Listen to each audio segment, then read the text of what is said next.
Hello दोस्तों, नमस्कार। मैं अपने यूट्यूब चैनल में आप सभी का स्वागत करती हूं। बेटी विवाह गीत अच्छा लगेगा तो लाइक कीजिएगा और नए हैं मेरे चैनल पर तो सब्सक्राइब कीजिएगा और कमेंट में बताइएगा कैसा लगा मेरा गीत। पापा के दुलारल हई सुंदर बेटी हो, मांगेली मोती के साड़ी हो, मांगे ली मोती के साड़ी हो। चाचा के दुलारल हई सुंदर बेटी हो, मांगे ली मोती के साड़ी हो, मांगे ली मोती के साड़ी हो।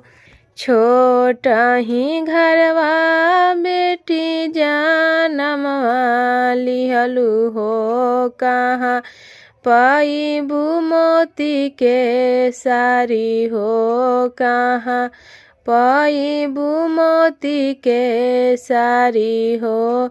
आतना बचन सुनाले सुंदर भैया हो, चली भइले मोती के देशे हो, चली भइले मोती के देशे हो।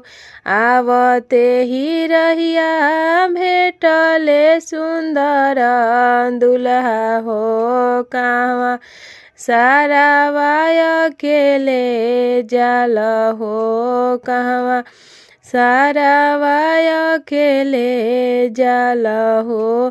पापा के दुलारल हई सुंदर बहिनी हो, मांगे ली मोती के साड़ी हो, मांगे ली मोती के साड़ी हो।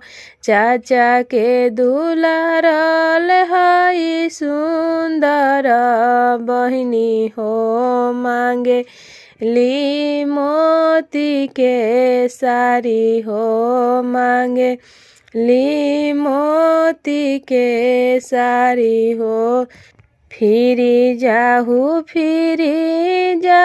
सुंदर सरवा हो, हम लाइबो मोती के साड़ी हो, हम लाइबो मोती के साड़ी हो।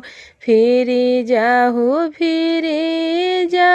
सुंदर सरवा हो, हम लाइबो मोती के साड़ी हो, हम लाइबो मोती के साड़ी हो।